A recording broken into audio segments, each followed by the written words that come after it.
at the game, managing, not a big deal, big deal. What do you think? I don't have a problem with it. You know, the guy has to have a life outside of baseball. It was a family thing. His daughter graduating from was it high school or Boston College. From BC. Yeah. So, you hear all these other people talking about it. Right. Like, I get it. The guy makes millions of dollars to manage a baseball team, but it's like, you know, should he have to miss out on all this? You know, that's every a single milestone, right? In his daughter's life. That, right. You know, certainly I'm sure if he wasn't there, she'd probably be a little hurt. Maybe not hold it against him because she understands, but right. I have no problem. And he said, I think in his conference, he said, like, you know, there are guys who missed 3 days for this. Right. Luckily, we happened to be in town, and I was able to get over there and spend the day. Yeah, and that's the other thing. Yeah, if they were on the road, he probably wouldn't have been able to make it back anyway. I Sox think, are 26 and 26, not 28 28. But same thing. Yeah, They will I be think 28, people 28. just want to make a big deal out of it because they're a 500 team and they should be better. It's like, well, they're a 500 team and they're 5 games back. Right. No, and you know, so, one of the criticisms I heard was like, well, you know, the ceremony was at 11 or 12. The game was at 7:30. So, you know, you go to the ceremony and you know, you could be back in plenty of time for Fenway. But, you know, as you know, a couple of weeks ago when my son graduated, you know, you get your 11 o'clock or 12 o'clock ceremony. You do the thing, and everyone's clapping and cheering, and then you got to go do pictures, and then I don't know how Alice Cora's daughter did this, but I know it's I got to finish up cleaning up my dorm.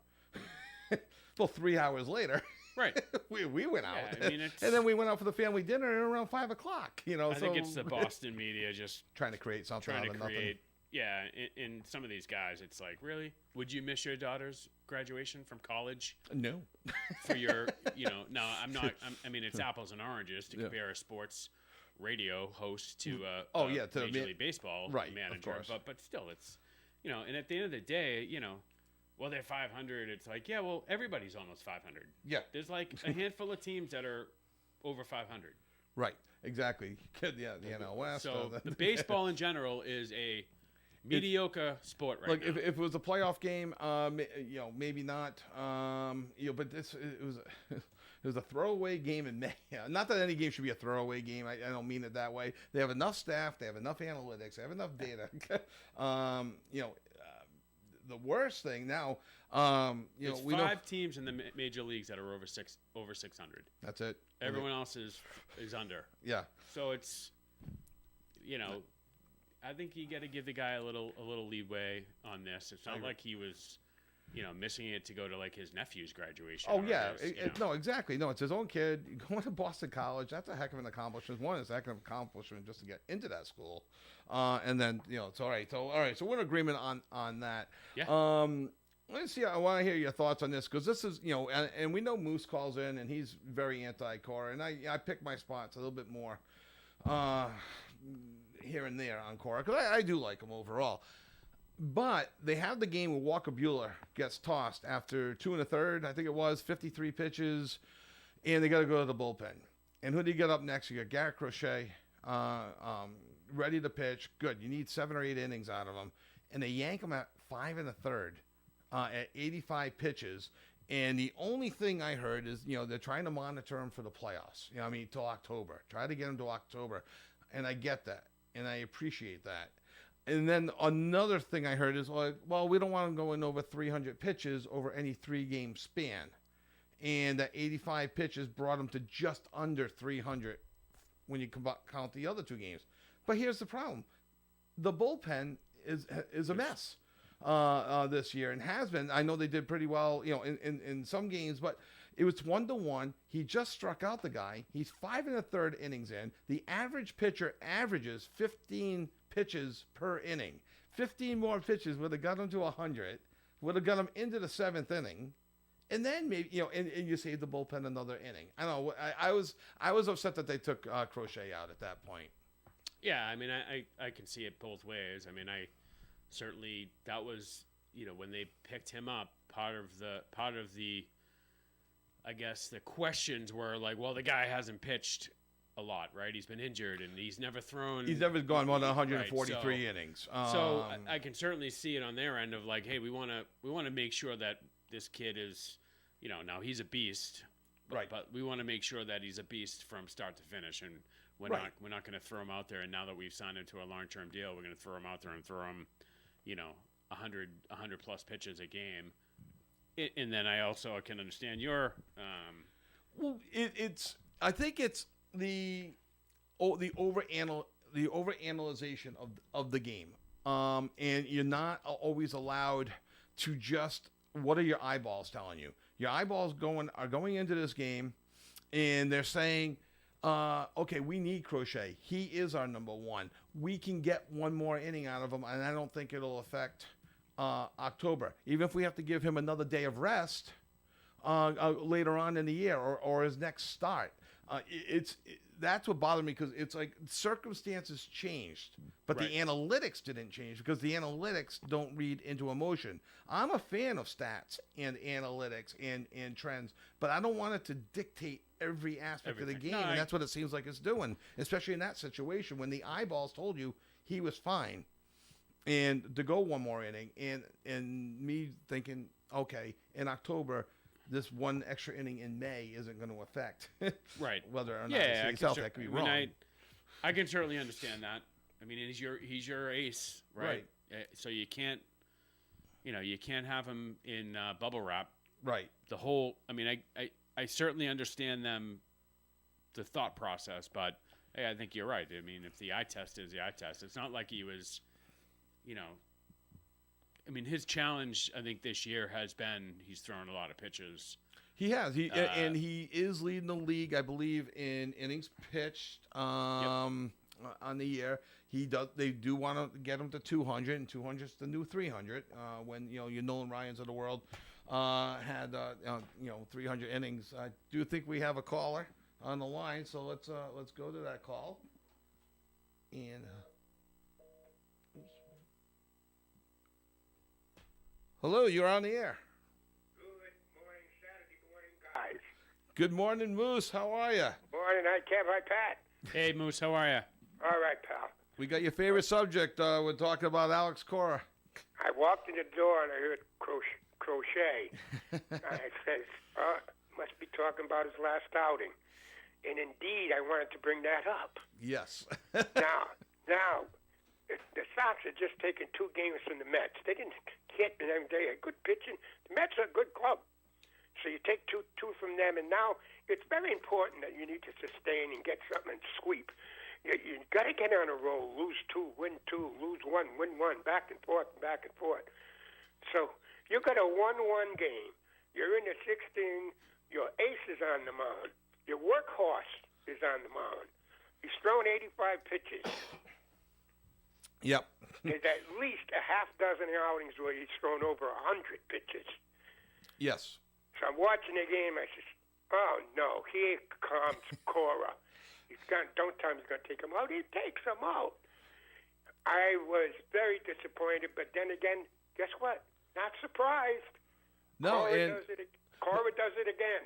Yeah, the thing with Moose, Moose, I do agree with you on this one. Because I disagree on overall on some of the Cora stuff that you. But on this one thing, and this is what I was just saying. I don't know if you caught this. I think it's over analytical. One, I don't think Cora had a choice.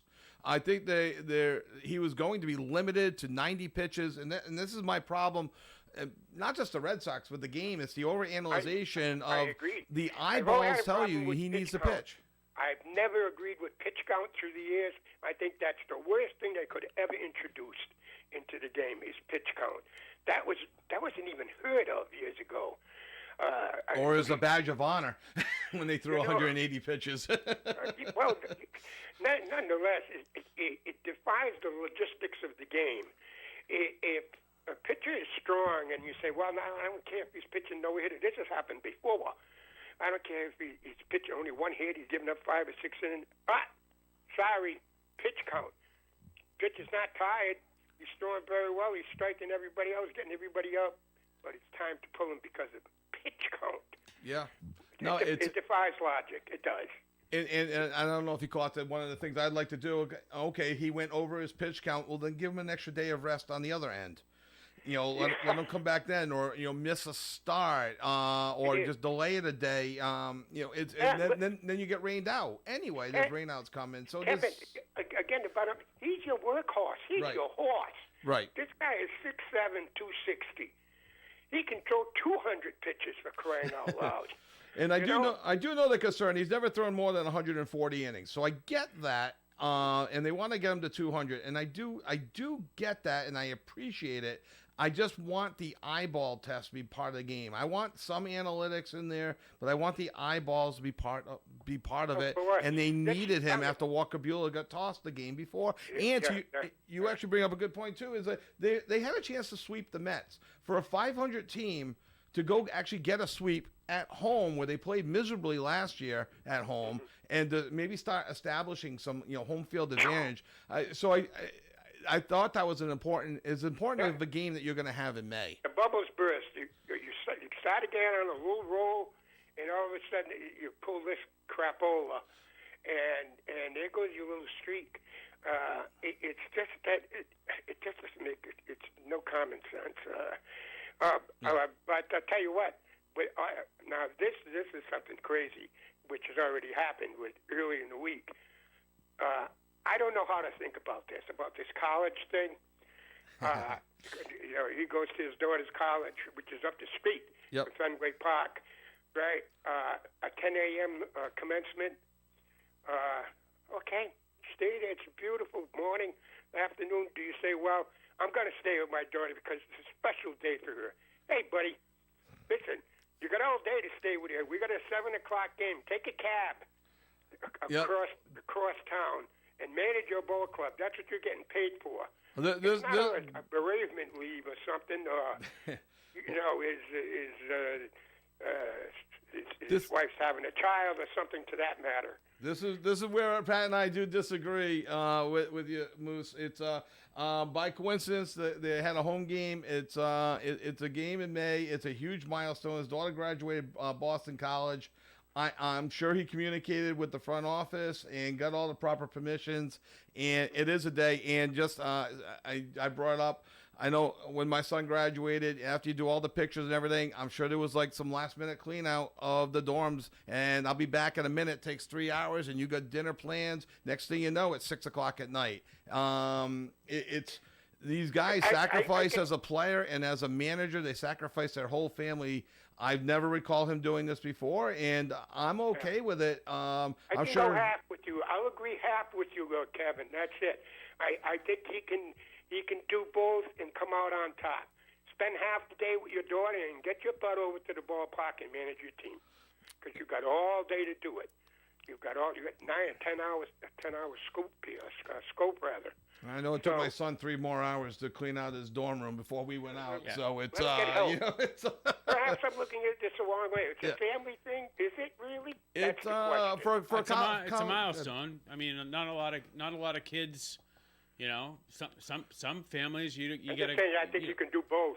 You can do both. I mean, I'm sure. But I don't think he has to do. He shouldn't have to do both. Right. Just because he's a Major League Baseball manager doesn't mean like you got to put your family to the side and not. So you can spend take a day. Quality time with your daughter that day. Quality time, 5 or 6 hours. Very good. But you got your friends, you got your friends, you got your family, you got your friends' family. There's a lot. After just coming through it, there's a lot going on that day. You got guys making hundreds of millions of dollars who take days off all the time. Yeah, mental health days or just relax. Reset I'm not day. playing today. Yeah. It's a day off. So what's the difference? He took a day off to be with his daughter at her graduation. I have no issue with it. That's why I go happy. I didn't know what to think of it initially, and I still don't know what to think. It's like we disagreed to agree. We agree to disagree. Oh yeah, that's fine. And I'm sure when the daughter gets married, he'll ask her to do it in the off season because she can control the date. It's not a sacrilege, just something that he's committed. I just thought it was a little strange. Yeah, no, because it hasn't happened before, and I mean, I guess, and we'll see what kind of trend it sets. But But we'll see. We'll see going forward. But overall, I had no problem with it. I had more of a problem with him getting tossed the next game. Hey, listen. I mean, at the end of the day, this guy at any point in time could get fired, right? Right. Without any notice. I know you hope so, but is it like, I'm going to miss out on my daughter's graduation, but you guys can fire me tomorrow without any warning. Without any warning. So much for Cora. Yeah. I don't want to get my blood boiling with this guy. Just again, Moose. Yeah, that's fine. But who are they going to get? Yeah, who are they going to bring in that's better at this point? Yeah. Is there someone in the system? It's got to be somebody better than him. Yeah. He doesn't have the savvy inside the game, of the in-game. He just doesn't have the savvy to make in-game decisions. That's the way I look at it, and it's been that way for 5 years, gentlemen. And with that, look, the record precedes himself. Look at that record. And this guy is still managing this ball club. Yep. So, hey, it is. Hey, he doesn't pick the players. Right. Exactly. So I think it's a whole. Right? Do you think Boone's a better manager? He's got a lot to work with. Well, exactly. You just made my point. Yeah. Yeah, but I think he makes in-game decisions well. He knows what. I watch other managers make. Talk to some Yankee fans that want Boone out. Well, I don't like the Yankees. That will always be. Right. But look, maybe we focus on Cora because he's our manager. So you watch every game, we watch everything he does. Right, exactly. But so for 5 years, and I'm sorry, the record precedes himself. Yep. In the cellar 3 years in a row. 2018 is long gone, guys. Oh yeah, long gone. Before COVID. So hey, we'll see what he does, and see if we can endure another few days with this clown. So, well, they got the double header today. We'll see what happens with the big game last night. So, all right, Moose, we gotta send you a run in here. We got some people that we got giving us some money. I'll be listening. All right, have a good one, Moose. The Mighty Moose joining us here on ON the radio. We're gonna take a break. We will be back on 99.5 FM, 1240 AM, OneSocketRadio.com right after this. State Line Service and Tire Center services all vehicles, including late model cars and light trucks. Your late model vehicle is a highly sophisticated piece of equipment featuring a network of sensors and switches that monitor engine performance and efficiency. When a problem arises, it's important for your technician to know if your check engine light warning is a real problem or just a sensor computer issue. So be safe and be sure. Don, Kevin, and Sean believe in communicating and explaining. State Line Service and Tire Center, 1209 Social Street, Woonsocket, at the State Line. If your garage door needs replacing because of wear, performance, or appearance, think of Woonsocket Door Sales, your complete overhead door facility for installation and maintenance, including framework repair and security. Woonsocket Door Sales features important information about security on their website. For attached garages, be safe with a good deadbolt lock or door monitor. And remember, detached garages often contain valuable tools and recreation equipment. Woonsocket Door Sales since 1935. 1 Biltmore Avenue, Cumberland. 767-3448. Automobile construction and design continues to change, so it's important that auto body shops remain current and certified in aluminum repair and able to reproduce the entire color spectrum. Michaud's Auto Body is a certified Class A auto shop staying current with the new technology. The use of aluminum in construction has made vehicles lighter, and many of the new metallic paints require the tri-coat process. 3 layers to get the perfect match. Michaud's Auto Body, a second-generation family business. 430 Privilege Street, Woonsocket, 769-1983. When disaster strikes, trust the experts at ServiceMaster by Gilmore. From water and fire restoration to mold remediation and emergency cleanup, we've been restoring peace of mind for over 40 years, now proudly serving all areas, including our newest service location in Rhode Island. No job is too big or too small. Day or night, we're here for you. Call ServiceMaster by Gilmore at 1-800-783-0552 or visit us at the web at www.svmgilmore.com. Restoration done right every time. We're always here for you. ON Radio. And welcome back to the Cheap Seats with Pat and Kevin. I'm Kevin Callahan, joined as always by Pat Holland on our 1-year anniversary of the Cheap Seats. All right, so here's another year. Continuing on with the Red Sox, and I don't want to continue down the Alex Cora rabbit hole because I think he is told what to do, and he's very limited on his decisions that he can make anyway, and whoever comes in there. But I do think he has some say over the lineup. And just looking at that, we mentioned that 26 of 26, that's 52 games. Trevor Story has played in 49 of the 52 games. He's hitting 227 with a 272 on base percentage, slugging 335, and an OPS, which is on base plus slugging, is 607. Just to, and to play the other side, you got Rafi Devers. Say what you will about him not playing first base the whole thing, and he had a monster game yesterday. And after a horrendous start, has got his average up to 299, call it 300, a 385 on base percentage, which he was working walks. 415. And it's up to 450. Oh, this didn't include yesterday's. I read the wrong line. 318. 415. 299, 415 with a 557 slugging and a 972 OPS. Okay. Say what you will about Devers. You're mad he's not playing first, whatever. Trevor Story. Oh, and I need to put it out there. I didn't like the Trevor Story signing initially years ago. His numbers outside of Colorado have never been good. Right. We're talking 100 points difference at least in there. And now, he got off to a decent start, but these numbers are unacceptable. He's hitting no power, and his last X amount of games, I heard he was hitting 150. Pat, what do we do? I mean, just bench him outright? And I mean, they get an issue in the middle infield, right? Christian Campbell is struggling, as well. Yep, he's hitting 225, striking out a lot.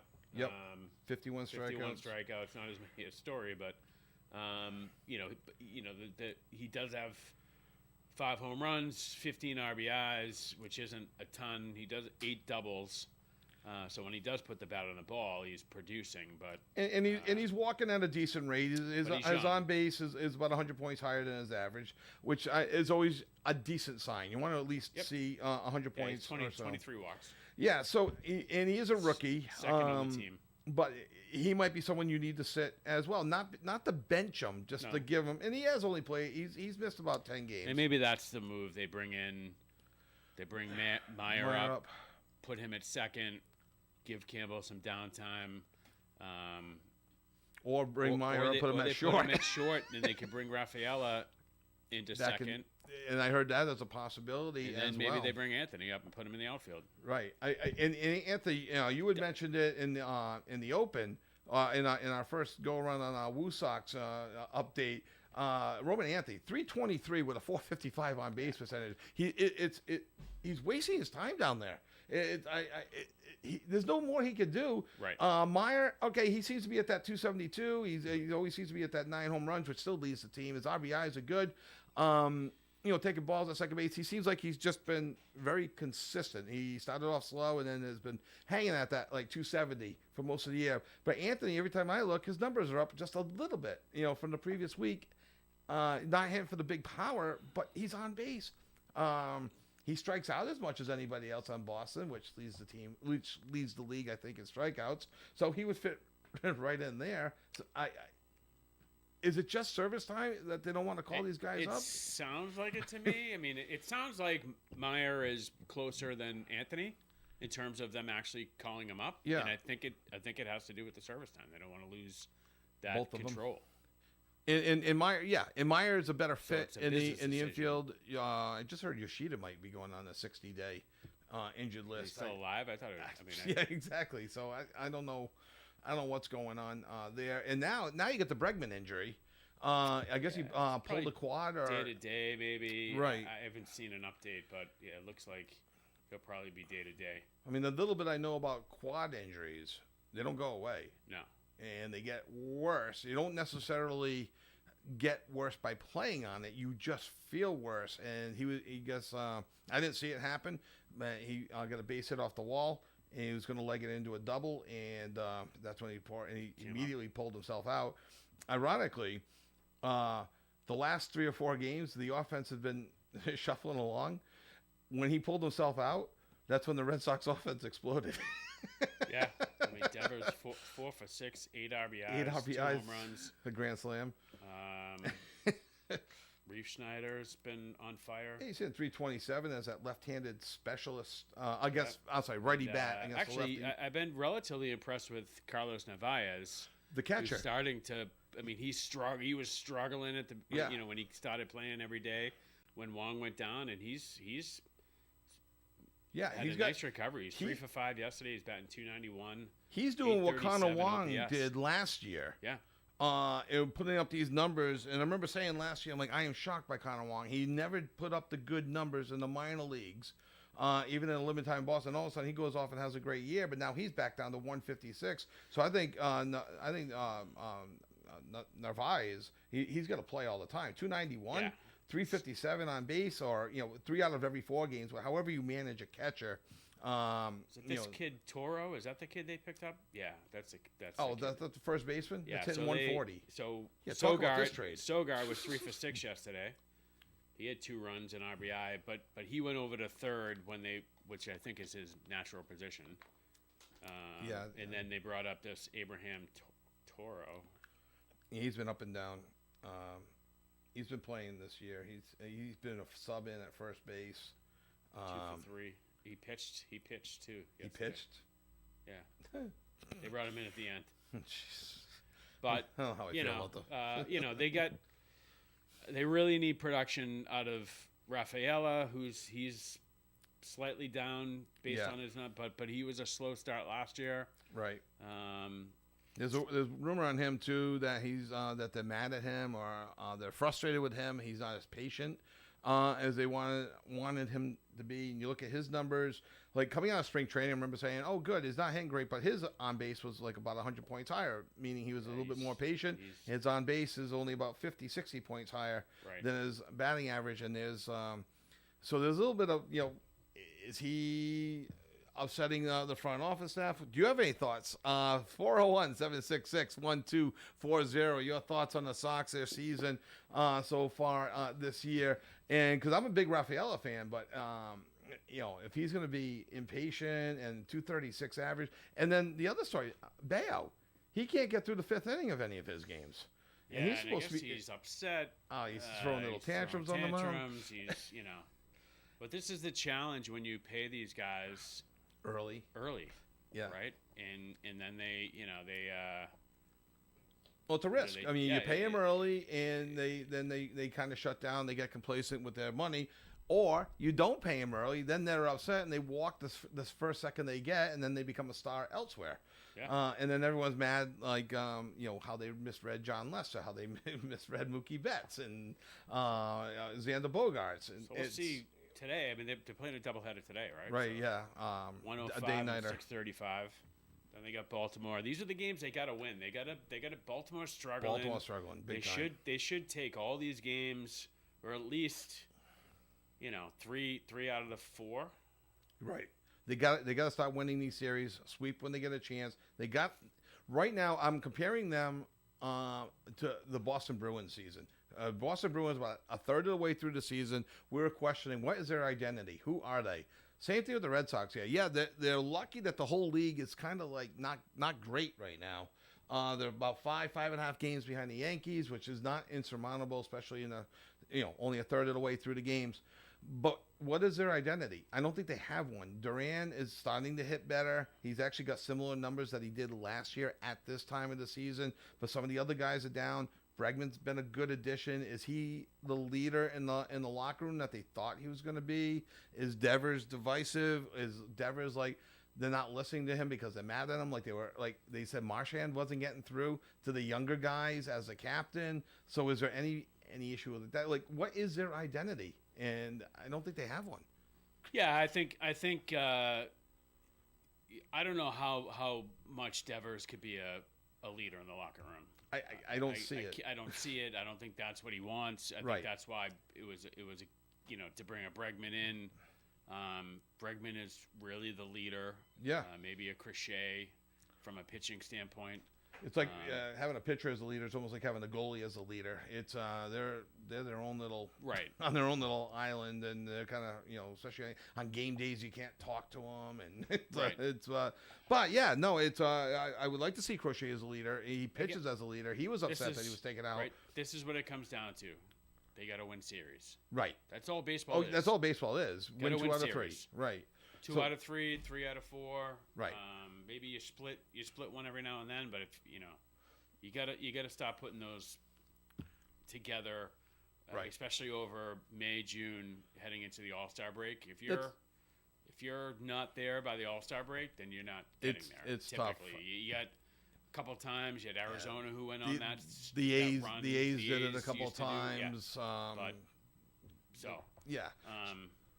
All right, so let's take our final break. We want you to join us in the cheap seats at 401-766-1240. We'll come back. We'll finish up some thoughts on the Red Sox. There's a lot going on in all the other sports. There's a cool event going on at Gillette Stadium. If you have a chance, it's probably not sold out if you're a fan. So we'll talk really briefly about that. So you are in the cheap seats with Pat and Kevin here on 1240 AM, 99.5 FM, and OneSocketRadio.com. We'll be back right after these messages.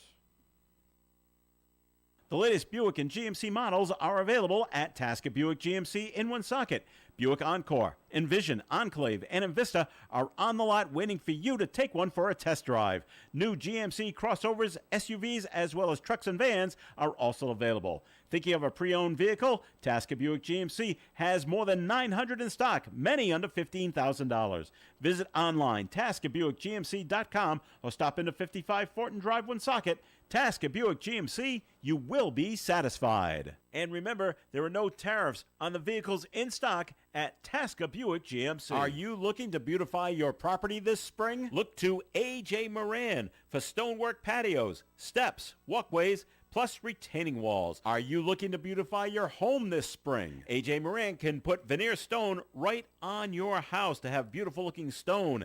And if that's not what you want, A.J. Moran can rebuild indoor fireplaces with veneer stone. It's real natural stone. Check out what they can do online, ajmoraninc.com. A.J. Moran. If you're celebrating a major event, regardless of the reason, Michael's Meats of Cumberland can elevate your next meal from ordinary to extraordinary with meats so good your guests will ask you where you got them. Tell them, Michael's Meats. Michael's Meats is in the Walgreens parking lot on Mendon Road in Cumberland, just north of the Ciabro Plaza. They're open Monday through Saturday at 9 a.m., making your next meal truly special. Here's this week's specials at Michael's Meats. We're local and live at 99.5 FM, ON, AM, and FM. In this week's special at Michael's Meats, Michael's has Italian sausage or patties for just $3.99 a pound here on Memorial Day weekend. So get over to Michael's Meats. Italian sausages and patties, just $3.99 a pound at Michael's Meats. All right, Pat, we are back here in the cheap seats. And any last thoughts on the Red Sox? Or I think we've covered them enough. Pretty good, and for a third of the way through the season. However, if you got a thought that you're just dying to tell us about the Red Sox, give us a call, 401-766-1240. A couple of cool things that are going on that you may or may not be aware of. Over at Gillette Stadium, and I think it's like the 6th or 7th time that they are hosting the Division I Men's Lacrosse Championship there. It does not sell out, but they do get about 50,000, 45 to 50,000 for the first time as well. So yesterday's schedule, they had the Division I Women's Semifinals yesterday, of which North Carolina beat Florida 20-4, and Northwestern beat Boston College 12-11.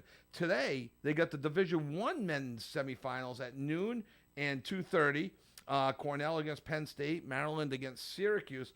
Tomorrow, they got the Division I Women's Championship at noon. They got the Division II Men's Championship at 4, and they got the Division III Men's Championship at 7. And then on Monday, they have the Division I Men's Championship. So I think it's pretty wild that they're bringing in, maybe because, Yeah, your daughter wants to play some D3 soccer. My kids want to play some D3 baseball. I don't know. Maybe it's just me liking the Division III getting some love at a big stadium. Yeah, it's kind of like a showcase of all, right? Which you don't see a lot, especially at the NCAA level. So, yeah, I guess hats off to the NCAA for doing that. And maybe the venue had something to do with it, And they may only get a couple extra thousand seats sold because of it, but they have the room for it because they seat about 68. And like I said, they brought in 50. Tufts might be in one of these. I think Tufts might be in the Division III. Division III final. Yeah, all right. So the Division I Women's Championship, Division II Men's Championship will be Adelphi versus Tampa. The Division III Men's Championship will be Tufts against Dickinson tomorrow night at 7 o'clock. So Tufts, local school. Yeah. I mean. And what a cool chance to be at Gillette Stadium. Meffa. Exactly. So if you get a chance, I don't know what the tickets are, but I know it's not sold out. I can't imagine it's expensive either. But the big crowds, like bigger than a Revolution regular season game, smaller than a Pats game. So really cool opportunity to go to that. We got a little bit of time here if you got some thoughts on this topic as well. Don Sweeney, 2-year extension. And I'm still trying to figure this out. Is Cam Neely Don Sweeney's boss? Yeah. So, because everyone puts them together, Neely and Sweeney. Well, he's Neely the president. Sweeney. Yeah. He's the president of hockey operations. Right. So he doesn't make any of the trades. So he's the one that announced. Your thoughts on Sweeney getting 2 more years? This is really has to do with the coach. Like they gotta get a coach. You're not gonna sign a coach, get rid of Sweeney, and then bring in another GM because the GM wants to really pick the coach. So this is a kind of a, which is why he didn't get a longer extension. Most of the time GMs are getting 5-6 year extensions, right? So I think, there's something to do, and it wouldn't surprise me if we hear a coach signing within, the next couple days, early next week. They said they're down to a final 5. The only names I've heard, Marco Sturm and Joe Sacco. There's a couple other. Then I heard that the Dallas assistant, whose name has been floated but hasn't been floated out there with the Bruins. I meant to text somebody to see if Peter Laviolette. I did hear Peter Laviolette's name. I don't know how true it was. I'm going to send a text right now. To see if I have a little source. I have a source. I could try to find out, but I'm asking him right now. Laviolette interested in Boston, or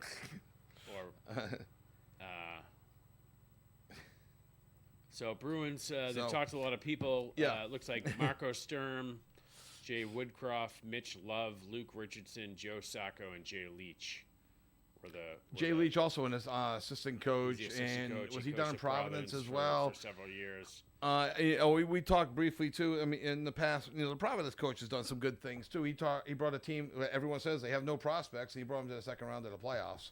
So we'll see. And did you hear who's out in Toronto? Brendan Shanahan. Yeah, I heard New Jersey's interested in bringing him in because they got rid of Lou. Not Lamoriello. Lamoriello. Oh, is he out? He's out. He's like 90. I think he was interviewing up in Buffalo. Oh wow. Potentially. So he's just been a mainstay. But it's Shanahan. I mean, I don't know why I take such great joy in every Maple Leafs Game 7 loss. And did you hear the stat that Brad Marchand set a record? He's 5-0 against the Leafs in Game 7 situations. The only player to be 5-0 against an individual team in a Game 7 situation. So, I just don't know. The Leafs collapsing. It's like they find new ways. They win on the road and don't show up at Game 7 at home. I mean, are you surprised? No, I'm not. No, but it's like they find yet another way. The other guy they were talking to was this Donskoff, who's the assistant coach in Dallas. But evidently Sweeney had conversations with him. He was the assistant coach for Team Canada during the Four Nations. Sweeney was the GM for Team Canada. Yeah. Got to see him actually work. Right. So a lot of people thought he was a front runner, but Sweeney came out and said he's not waiting. He's not going to wait until the Stanley Cup playoffs are done. They're going to make the decision sooner than that. But I don't want Joe Sacco. I thought there was no bump in play. I really have a feeling it's going to be Marco Sturm. I think they like him. I think he's done well where he's been. He's an ex-Bruin. Yeah, he coached for the Ontario Reign, which is a Kings affiliate. So he helped. Quentin Byfield was one of the guys he developed down there. He's turned into quite a player for the Kings. Brant Clark as well. Both of them are impact players. And then he was the assistant coach. He coached Germany in the Olympics. That's right. He played for them too. Yeah. So he also scored the game-winning goal in the first Frozen Fenway. Yeah. Versus with the Flyers. What's that? Was it versus the Flyers? I believe. I think so. I remember that. I was at Fenway and he scored. I think that announcement's going to come sooner than later, and I think that's why they did the 2-year extension. So that a coach who's signing here doesn't want to sign here and go, and then next thing you know, Sweeney gets fired next year. Now they're certainly not going to fire the coach again. Right? No, those guys won't be firing the coach unless it's like 6 or 7 years from now. Right. So speaking of hockey, in the International Ice Hockey Federation IIHF quarterfinals, the semifinals of tonight, Denmark with a huge upset over Canada, 2-1, will take on Switzerland, and USA with a 5-2 win over Finland is currently playing Sweden. I think that game started at 9. The other game starts at noontime today.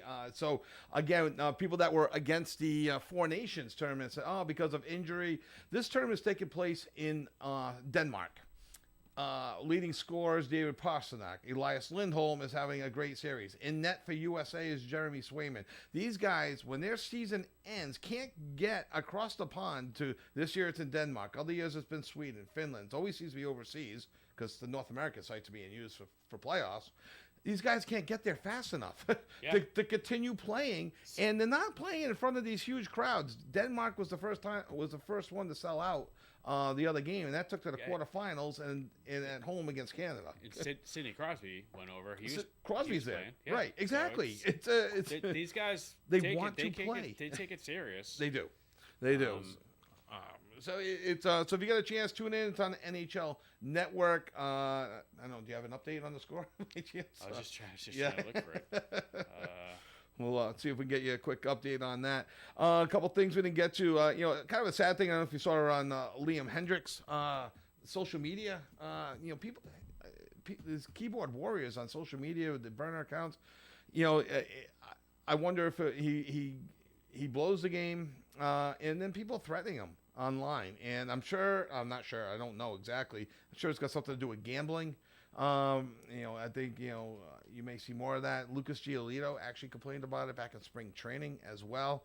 I don't know about the social media warriors here. It doesn't make sense. To threaten people. The guy's coming out. It's terrible to see. Right. I'm surprised that those guys are even on social media. If I was a professional athlete, I wouldn't even touch it. But and maybe he didn't, but maybe his wife saw it. So threatening his family, right, and whatnot. So we got just a little bit of time left. Any passing thoughts on the football players playing flag football in the Olympics? It'd be interesting to see what happens. Somebody brought up I forget if it was someone professional or I did see a couple buddies of mine post something about it would be pretty cool to see Tom Brady come out of retirement and play for Team USA. Like, it would be huge, right? Oh my gosh! Sell a ton of merchandise. Yeah. Doesn't really need to be. It's flag football, so you don't have to. Be interesting to see. The only thing, and this is the negative side of things, you remember Robert Edwards, the rookie running back for the Patriots who blew out his knee playing flag football on the beach as part of the rookie game of NFL All-Pro weekend, Pro Bowl weekend. Yeah, he was... So again, if there's up an and injury, coming, and that was tough. Right, exactly. So I think we got to almost everything we wanted to. Just some quick updates here. Edmonton, after blowing a 3-1 lead, the third period lead to Dallas, and lost 6-3, even up the series last night with a 3-0 shutout win over Dallas in the Eastern Conference, in the Western Conference Finals. In the Eastern Conference, I don't know if the Florida Panthers can be stopped. They're steamrolling their way to the Cup. Carolina must win game. They're down 2-0 tonight. They play at 8 o'clock, and obviously, like I said, a must win for the Carolina Panthers to keep that going. In the NBA, the Pacers winners last night over the Knicks, 114-109. Knicks won their championship by beating the Celtics. So the Pacers now have a 2-0 lead in that series. Minnesota down 2-0 against OKC, and a must-win tonight to get back into that series. So any updates on the USA game? I saw you pounding the keyboards. Yes, it is 4-0 USA right now. All right. In the second period. So I'll go with goal scored by Mikey Isamont, I've never heard of, Carly Garland, Cutter Gauthier, and Brady Ski, I think his name is, from the Rangers. So is that the SK? William Nylander is already over there. William Nylander is already playing for Sweden, and they just got William Ski. Is that the SKJEI? SKJEI. That's a very famous Chance the Rapper on Saturday Night Live clip where he's doing sideline reporting at a Ranger game. He goes, "That's a S, a K, and a J, so that's a no for me." I think he actually went to UMass. Really? Let me pull that up. I always like to fact check myself.